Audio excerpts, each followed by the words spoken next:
She kneels, hands bound, under the king's open sky, and the city watches. Heat presses down on the paving stones.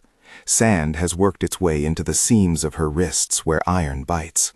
The square smells of dust, oil, and the faint tang of metal. A herald's voice cuts through the murmur, a formal, practiced cadence that turns accusation into spectacle. Around her, faces blur into a single wall of eyes, curious, fearful, hungry for a lesson. Above them all, the king's pavilion rises like a statement, a place from which order will be taught, from which loyalty will be hammered home. This is not private justice, it is instruction, it is theater dressed in the robes of law. If you enjoy deep historical storytelling, hit subscribe. This story is one part of a larger pattern. For the moment, we follow a single figure to name what the multitude intended to erase. Her given name in the household where she was born has long been replaced by the shorthand of servitude. The chroniclers we rely on do not record every face torn from the crowd. Many lives remain only shadows. For dramatic clarity, we follow a representative case, a young slave girl called Asha, so that the machinery of power and the human cost it demands can be seen with the focus of a single life. Asha is small but not invisible. She once learned to read the shapes of barley receipts for a steward. She can thread a needle in half the time it takes others, and she remembers still the sound of a mother's lullaby before the household changed hands. She carries in her mouth the faint taste of dates. She carries in her eyes the habit of watching people for favors. Now, under Nebuchadnezzar's gaze, those small domestic skills are worthless. What matters is what she represents: an association, a rumor, a name found on a list. To understand why one girl is brought to the square, it helps to see the square itself not simply as place but as a stage. In the years when Nebuchadnezzar reasserted himself after uprisings, the monarch needed the city to understand two things: that he could punish, and that he could define what punishment meant. Public judgment serves three overlapping ends. It isolates a perceived wrong and pins it where everyone can see. It dramatizes the ruler's capacity to decide fate. And by making punishment visible, it converts private grief into a communal lesson, an example that is meant to outlive the bodies who bear it. The mechanisms that produce such spectacles are methodical. Behind the stone facades and the pageantry are rooms where lists are compiled. Names are scratched down and checked. Not all of this survives in precise records. Some of what we describe is drawn from later chroniclers and from patterns we see across empires. With those limits in view, imagine how the process likely worked. Whispers dragged into clerks' ledgers, denunciations that doubled as currency, political enemies' households swept for links, and among the vulnerable, the eyes of authorities seeking symbols, and women and slaves often proved the rawest, most visible symbols. When unrest flares, the state cannot simply execute the ringleaders and expect order to root itself. Power needs spectacle, because power needs consent, either spoken or coerced. The tribunal will therefore produce its lesson in stages. First the list, then the arrest, then the concealment, then the presentation. Names are read aloud, faces are made public. The more the procedure mimics formality, heralds, carved titles, ritual gestures, the more the crowd is invited to approve. The law is not the point. The law is the shell in which performance is dressed. Asha was not accused of theft in a household inventory. She had no political platform and no secret weapons. Her offense, in the logic of the tribunal, was connection. A distant cousin, a man suspected of plotting or stirring dissent, had been named. Where the suspect could not be seized, or where the state wanted to magnify the penalty, the net widened to reach into the lives of those tied to him, his kin, his servants, those whose names sat on the margins of his life. The court would not simply punish the accused, it would punish emblematic others who could be paraded and labeled: the young slave girls, the concubines, the cooks, those whose bodies or social positions signified dependency, and thus could be converted into cautionary text. The morning of Asha's possession, she was dragged from a dark cell where she had been kept for days. The chamber smelled of damp straw and old oil. She had been fed on the margin of necessity, stale bread and water. There was no formal reading of detailed charges. Such theatrics would unfold in the open air. The point of the hidden weight was precisely the erasure of ordinary time, to separate a person from the social rhythms that define a life: work, worship, family. In the dark, fear grows without an audience. Then it is brought out and made public, like a play whose backstage prepares the spectacle. The procession itself was designed to turn shame into instruction. Guards walked close, their hands heavy on Asha's shoulders as if to keep her upright. Her hair, the private crown that had once been braided by a friend, had been shorn roughly. Hair in that society marked station and decency. Shaving it was a surgical gesture against identity. They replaced the family garment she had known with coarse, rough-spun cloth meant to signify her new status, not merely punished but stripped of the markers that made her a person with a past. Around her neck they placed a tablet of clay or a painted cloth with words meant to announce her alleged link to the ext. The tablet functioned like a placard in the public space, your crime, your name, your role. Whether such tablets were common practice in every tribunal is unclear. Some accounts imagine devices like these, and they appear in comparable rituals across time. The dramatization is intended to show a method, humiliation made portable, designed to be read by anyone who passed. At the center of the square, a herald stepped forward. The herald's voice was not merely an announcement, it was the instrument that converts rumor into law. He recited the king's version, that the stability of the realm had been threatened, that conspirators had been found, that the king's mercy had been offered, but that symbols must be set. He named the accused, then he named the links, households and servants. A household's women now turned into evidence by association. The crowd responded the way crowds always do when authority accused them. Some groaned, some cheered, some were silent, eyes fixed on the king's pavilion, as if awaiting permission to breathe. This was the moment the tribunal sealed its lesson. The sentence for Asha was not always death. Sometimes the goal was exile, sometimes a long-term assignment to grueling labor, sometimes public marking, a scar, a brand, garments that could not be removed. Each punishment carried the same function, to remove identity and replace it with a cautionary label. In some instances, ritualized non-lethal humiliations were staged, forced parades through the busiest streets, singing of the person's supposed shame, or the forcing of symbolic acts that would brand the person in the memory of others. The physical torment might be limited, because the point was not merely to kill, but to teach. The example must last. A dead body could indeed frighten, but a living labeled body that moves daily through the city is a more persistent pedagogical tool. The crowd's role in all of this cannot be overstated. The spectacle requires a witness. The people gathered do not merely observe, they help authorize. Their reactions, whether spontaneous or engineered, supply the legitimacy the tribunal needs. Guards might withhold water to heighten agitation. Attendants might hand out tokens or bread to those who clap. The psychology of the square is engineered. Pair spectacle with scarcity, and you make the crowd feel indebted and co-responsible. It is easier to accept an edict when your neighbor is already nodding. But the dramatized parade that stands in the square is only the visible tip of a far wider purge. As Asha was paraded, elsewhere the king's men swept through neighborhoods, rounded up men in the small hours, executed suspected plotters, and burned records. The tribunal's visible sentence complemented a quieter, more lethal machinery, mass killings, disappearances, and summary executions in places far from the square. The spectacle in the city center functions as the public sign of a private terror. It translates the abstract threat of rebellion into an image people can remember, the punished body, forever on display. Why target women and slaves in particular? Because their social positions made them both accessible and symbolically vulnerable. Women's bodies, constrained by gender hierarchies, were effective canvases on which the state could write a warning. Slaves, stripped legally of full personhood, were convenient material. To punish them publicly was to declare that loyalty to the crown outweighed the bonds of household or kinship. The calculation was cruelly efficient. Strike at dependents, and you spread fear through the families and patrons who might otherwise shelter dissidents. Asha's procession ended not with an immediate death, but with a sentence meant to corrode her existence. She was branded, not a wound to be described in detail, but a mark that could not be hidden.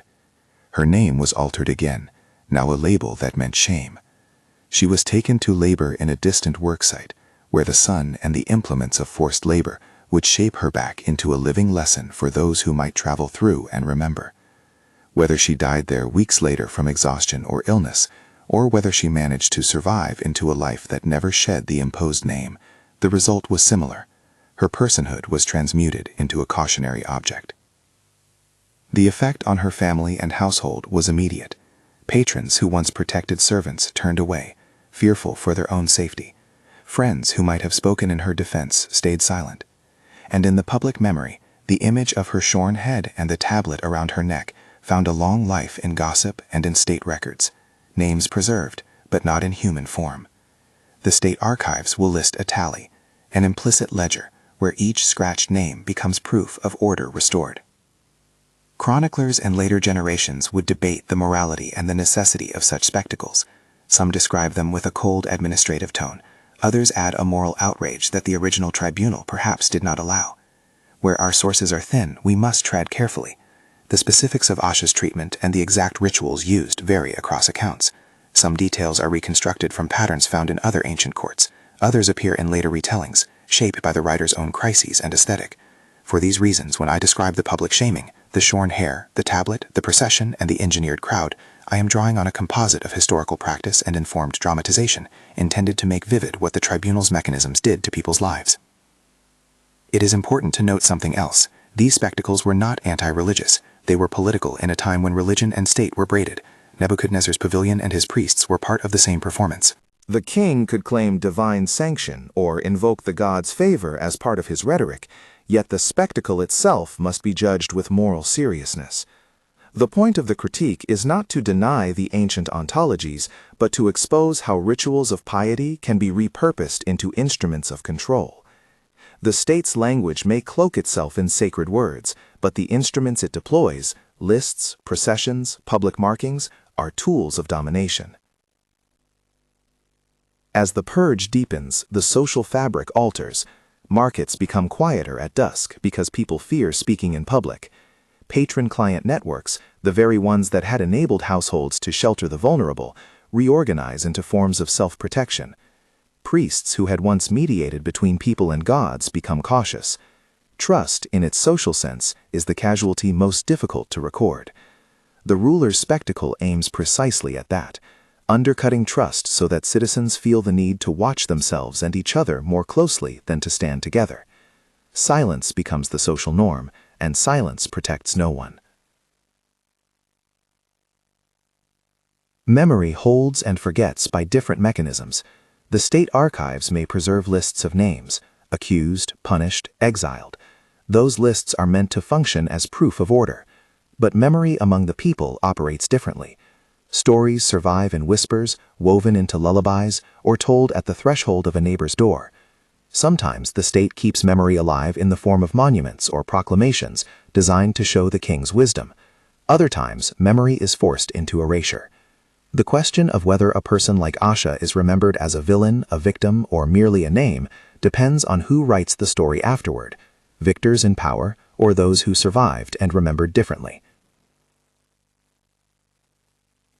What does it mean in moral terms that law was staged as theater? It means that the juridical apparatus, the robes, the tablets, the heralds, served a function beyond adjudication. It centralized tension in a single, replicable symbol. It taught subjects that the ruler's gaze had the capacity to remake identity. It turned punishment into a lesson so that fear would bind citizens to the state's desired behavior. When law becomes performance, its moral authority is hollowed out. What remains is spectacle wielded to consolidate rule.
This is not an argument that every public moment of judgment is unjust. Public accountability has a place in civic life. The danger arises when spectacle replaces due process, when humiliation is prioritized over justice, and when an institution's authority depends on the theater of punishment more than on careful deliberation. We must be wary of systems that reward visibility over truth, that seek to brand rather than to reconcile. Our modern forms are powerful. They can bring hidden harms to light. They can also magnify errors and crush those who have little means to defend themselves in the public square. Consider the function of the crowd again. Modern audiences are global. The architecture is different, but the social psychology remains. People conflate visibility with moral clarity. A viral post convinces because many have seen it, not necessarily because it is just. Those with means and voice can often shape the narrative. Those without are swept into categories that may stick for a lifetime. The ancient lesson remains relevant. Spectacle can become a mechanism to enforce conformity at the cost of human dignity. And yet, there is a different possibility, a contrary form of publicness, where visibility is used to reveal injustice, to demand honest inquiry, to protect the vulnerable rather than to brand them. The task for our institutions and for citizens is to cultivate forms of public judgment that honor process and preserve dignity. How do we do that? By insisting on deliberation over display, by protecting the rights of the accused while also giving voice to victims, by refusing the temptation to reduce a person to a single viral moment. Look at Asha once more before we leave her. The sheared hair, the tablet, the crowds, these are the images meant to fix her forever in the city's memory as an object lesson. But another memory can take hold as well. The small kindnesses she once showed to a child, the night she carried a neighbor's sick baby to a healer, the way she hummed when mending a garment. These details do not serve the state's need for instruction. They complicate the story. They remind us that human lives resist reduction. Remembering the full texture of a life is a way to oppose any system that would make spectacle replace justice. Asha's fate, whether death in exile, years of forced labor, or survival as someone forever labeled, asks the crucial question the tribunal sought to silence. Who are we when we consent to punishment as theater? What do we lose when law becomes a stage? When the state transforms judgment into a public pedagogical tool, what dies is more than a body. What dies is the possibility of mutual trust, the capacity to see one another as more than symbols. We close on a quiet charge to vigilance. The patterns of Nebuchadnezzar Square are ancient but persistent. Rituals of humiliation and identity erasure can be dressed in different garments: a public tribunal, a televised indictment, a viral trial. The moral witness we offer must be simple and steady. Insist on process, insist on dignity, insist on remembering people in their fullness, rather than as convenient warnings. If this moved you, share this video so others can see how spectacle and power repeat through history, and consider what it asks of us today.